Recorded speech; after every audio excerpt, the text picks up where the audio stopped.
গত ২ বছর যাবৎ বাংলাদেশে বহুল উচ্চারিত একটি শব্দ হচ্ছে সেন্ট মার্টিন দ্বীপ। কেবল কয়েক মাস আগেই শেখ হাসিনা বলেছিলেন যুক্তরাষ্ট্র সেন্ট মার্টিন দ্বীপ দখল করতে চায় বলেই তাদের সরকারের উপর চাপ তৈরি করছে। এদিকে ক্ষমতাচ্যুত হবার পরেও ভারত থেকে তিনি বলছেন সেন্ট মার্টিন দ্বীপ যদি তিনি যুক্তরাষ্ট্রের হাতে তুলে দিতেন তাহলে হয়তো এখনও তিনি ক্ষমতায় থাকতেন। আর এখনও যদি ওই বলি যে না ওই সেন্ট মার্টিন দ্বীপ বা আমাদের দেশ কাউকে লিজ দেবো, তাহলে আমার ক্ষমতা থাকার কোনো অসুবিধা নেই, আমি জানি সেটা। তার মতো অনেকেই সোশ্যাল মিডিয়ায় দাবি করছেন সেন্ট মার্টিন দখলের জন্যই আমেরিকা শেখ হাসিনাকে সরিয়ে ডক্টর ইউনূসকে ক্ষমতা এনেছে। এদিকে সেন্ট মার্টিনের পর্যটকদের যাওয়াটা বর্তমান সরকার নিয়ন্ত্রণ করছে। এখন প্রশ্ন হচ্ছে আমেরিকার মতো একটি দেশের সেন্ট মার্টিনের মতো ছোট একটি দ্বীপই বা কেন প্রয়োজন? এই প্রশ্নের উত্তর জানতে হলে ভিডিওটি শেষ পর্যন্ত দেখুন। এমন ইনফরমেটিভ ভিডিও প্রতিদিন পেতে চাইলে আমাদের চ্যানেলটিকে সাবস্ক্রাইব করে পাশে থাকা বেল বাটনটিকে প্রেস করে রাখুন। চলুন সর্বপ্রথম সেন্ট মার্টিন দ্বীপের জিওগ্রাফিক্যাল লোকেশন সম্পর্কে জেনে নেওয়া যাক। বাংলাদেশের দক্ষিণ বঙ্গোপসাগরে উত্তর পূর্বাঞ্চলে অবস্থিত একটি ছোট্ট প্রবাল দ্বীপ সেন্ট মার্টিন। এর আয়তন প্রায় ৮ বর্গ কিলোমিটার। এটি কক্সবাজার জেলার টেকনাফ থেকে প্রায় ১০ কিলোমিটার দক্ষিণে এবং মিয়ানমার উপকূল থেকে মাত্র ৮ কিলোমিটার পশ্চিমে নাফ নদীর মোহনায় অবস্থিত। এই দ্বীপটির দৈর্ঘ্য মাত্র ৯ কিলোমিটার এবং প্রস্থ কেবল হাফ কিলোমিটার। আরব বণিকেরা চট্টগ্রাম থেকে দক্ষিণ পূর্ব এশিয়ায় যাতায়াতের সময় এই দ্বীপটিকে বিশ্রামের জন্য ব্যবহার করতেন। আরব বণিকরা দ্বীপটির নাম রাখেন জিঞ্জিরা বা শেকল। ১৮৯০ সালে কিছু বাঙালি এবং মায়ানমার রাখাইন সম্প্রদায় থেকে কিছু মানুষ এই দ্বীপে উত্তরাংশে বসতি স্থাপন করতে আসে। বাঙালি জেলেরা এখানে প্রচুর নারকেল গাছ রোপণ করেছিল। এক পর্যায়ে স্থানীয় অধিবাসীরা দ্বীপটি নারিকেল জিঞ্জিরা নামে ডাকা শুরু করে। এরপর ১৯০০ খ্রিস্টাব্দের দিকে ব্রিটিশ ভূচরিপ দল দ্বীপটিকে ব্রিটিশ ভারতের অংশ হিসেবে গ্রহণ করে এবং একজন খ্রিস্টান সেন্ট মার্টিনের নাম অনুসারে এই দ্বীপটির নাম রাখেন সেন্ট মার্টিন। এরপরে ১৯৪৭ সালে যখন ভারত বিভক্ত হয়ে যায় তখন বর্তমান বাংলাদেশ তথা পূর্ব পাকিস্তানের অংশ ছিল এবং তখন কিন্তু সেন্ট মার্টিন দ্বীপটি পূর্ব পাকিস্তানের এবং ১৯৭১ সালে বাংলাদেশের হয়ে যায়। তখন থেকে এই দ্বীপটি নিয়ে বাংলাদেশ এবং মায়ানমারের মাঝে টানাটানি শুরু হয়ে যায়। এরপর ১৯৭৪ সালে বাংলাদেশ ও মিয়ানমারের মাঝে চুক্তি হয় এবং মায়ানমারের দ্বীপটিকে বাংলাদেশের একটি অংশ হিসেবে মেনে নেয়।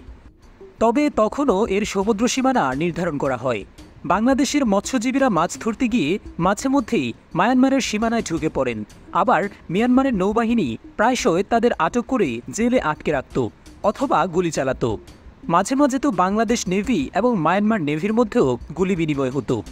এর ফলে এটি আন্তর্জাতিক সমুদ্র আইনের আদালতে গিয়ে গড়ায় এবং অবশেষে ২০১২ সালে আন্তর্জাতিক আদালত এই অংশটিকে বাংলাদেশের ভূখণ্ড হিসেবে স্বীকৃতি দেয়। এরপর ২০১৮ সালে মায়ানমার একটি সরকারি মানচিত্র প্রকাশ করে যাতে সেন্ট মার্টিনকে মায়ানমার নিজেদের দেশের অংশ হিসেবে দেখিয়েছিল।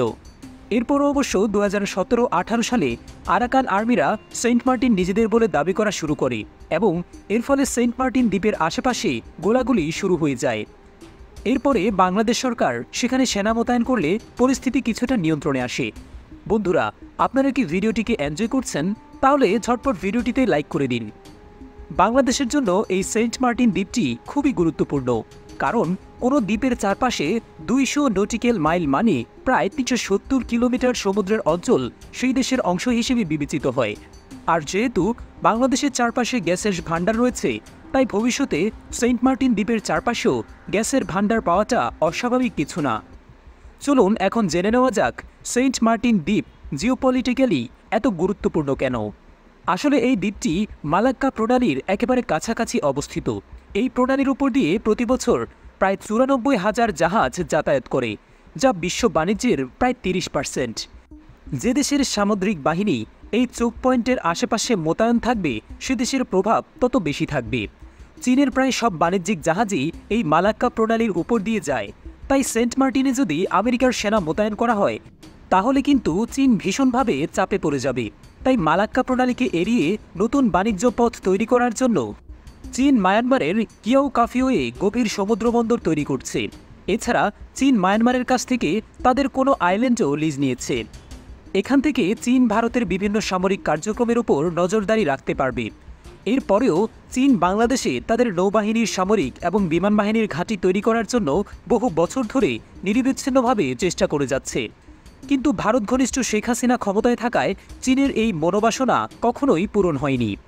এখন চীন বাংলাদেশের গভীর সমুদ্রবন্দর তৈরি করে নৌবাহিনীর ঘাঁটি হিসেবে ব্যবহার করতে চাইবে, এটাই স্বাভাবিক। এখানে উল্লেখ্য যে চীন পাকিস্তানকে ঋণের ফাঁদে ফেলে তাদের বোয়াদার বন্দর দখল করেছে। এছাড়া শ্রীলঙ্কাকেও ফাঁদে ফেলে তাদের হ্যাম্বানটোটা পোর্টও দখল করেছে। তাই চীন ও বাংলাদেশকে ঋণের ফাঁদে ফেলে এখানকার বন্দরগুলো দখল করতে চাইলে তাতে অবাক হওয়ার কিছুই নেই। এদিকে রাশিয়া মায়ানমারের সঙ্গে ডিপ সি পোর্ট নির্মাণের জন্য চুক্তিবদ্ধ হয়েছে।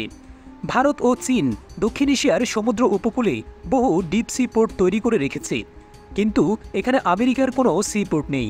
তাই সেন্ট মার্টিনে হচ্ছে খড়কুটো, যেটা আমেরিকা কোনো মতেই হাতছাড়া করতে চাইছে না।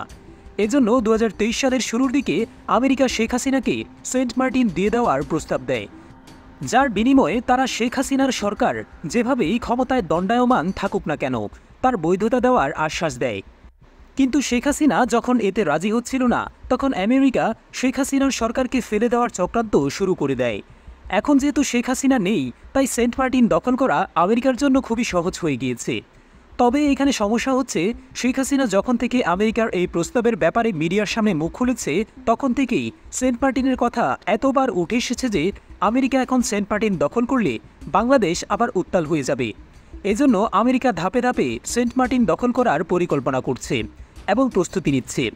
আপনি যদি খেয়াল করেন তাহলে দেখবেন ডক্টর মোহাম্মদ ইউনূস পরিবেশের দোহাই দিয়ে সেখানে পর্যটকদের যাওয়াটা কম করে দিয়েছে। মানে আপনি যদি বাংলাদেশি হন এবং আপনি যদি সেন্ট মার্টিন বেড়াতে যেতে চান, তাহলে আপনাকে আগে থেকেই বুকিং করে যেতে হবে। এখন প্রশ্ন হচ্ছে, কেন ডক্টর মোহাম্মদ ইউনূস কেবল সেন্ট মার্টিনের কথাই মনে পড়ল? অন্য পর্যটন স্থানগুলোর পরিবেশ রক্ষার কথা কেন উঠে আসলো না? ভবিষ্যতে এমনও হতে পারে ডক্টর ইউনূস ধীরে ধীরে সেখানে পর্যটকদের যাওয়া সম্পূর্ণরূপে নিষিদ্ধ করে দিতে পারে এবং 2-3 বছর পর সবাই সেন্ট মার্টিনের কথা ভুলেই যাবে। তখন এক পর্যায়ে হয়তো সেই সেন্ট মার্টিনকে আমেরিকার হাতে তুলেও দিতে পারেন। তখন সময় নিয়ে ধীরে ধীরে সেখানে আমেরিকা একটি সামরিক ঘাঁটি তৈরি করবে। এখন বড় প্রশ্ন হচ্ছে, এত ছোট একটি দ্বীপে কি সত্যি সামরিক ঘাঁটি বানানো সম্ভব? এই প্রশ্নের উত্তরে বলতে হয়, ডক্টর ইউনূসের লোকজন বরাবরই কিন্তু একটা কথাই বলছে, সেন্ট মার্টিন দ্বীপ অনেক ছোট একটি দ্বীপ, যেখানে কোনোভাবেই সামরিক ঘাঁটি বানানো সম্ভব না। তাই সেন্ট মার্টিন আমেরিকার দখল করার কোনো প্রশ্নই ওঠে না। ব্যাপারটা পুরোটাই গুজব। চলুন একজন ফিজিক্সের টিচারের কাছ থেকে বৈজ্ঞানিকভাবে অনুসন্ধান করে দেখি যে এই দ্বীপে আদৌ কি কোনোভাবে নেভাল বেস তৈরি করা সম্ভব কিনা। আমি আগেই বলছি, বঙ্গোপসাগরে অবস্থিত এই দ্বীপটির দৈর্ঘ্য মাত্র 9 কিলোমিটার, প্রস্থ মাত্র 1/2 কিলোমিটার এবং আয়তন 8 বর্গ কিলোমিটার। তাই এত ছোট জায়গায় আসলেই নেভাল বেস বানানো কখনোই সম্ভব না।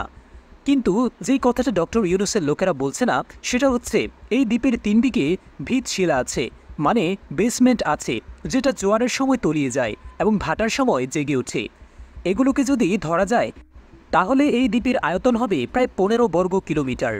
এই 15 বর্গ কিলোমিটারের বেসের উপর আধুনিক প্রযুক্তির সাহায্যে সামুদ্রিক পাথর, প্রবাল, বালি এবং কিছু রাসায়নিক মিশ্রণ যদি কৃত্রিমভাবে সমুদ্রে ফেলা হয়, তাহলে এই বেসমেন্টের উপরে দ্বীপের আয়তন 3 থেকে 4 গুণ বাড়িয়ে ফেলা একেবারেই অসম্ভব কিছু না।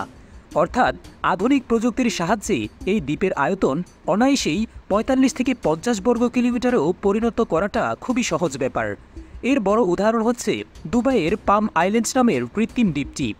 এমনকি সেখানে তারা বসতিও স্থাপন করে ফেলেছেন। এমনকি সেখানে অনেক হাই রাইজ বিল্ডিংও বানিয়ে ফেলা হয়েছে। দুবাইয়ের এই প্রযুক্তি আমেরিকা, চীন, রাশিয়া এমনকি ভারতের কাছেও রয়েছে। সেন্ট মার্টিন ছোট বলে সেখানে নেভাল বেস বানানো অসম্ভব, এটা একটা ভ্রান্ত কথা। আমেরিকার জন্য এখানে নেভাল বেস বানানো অনেক কিছু না।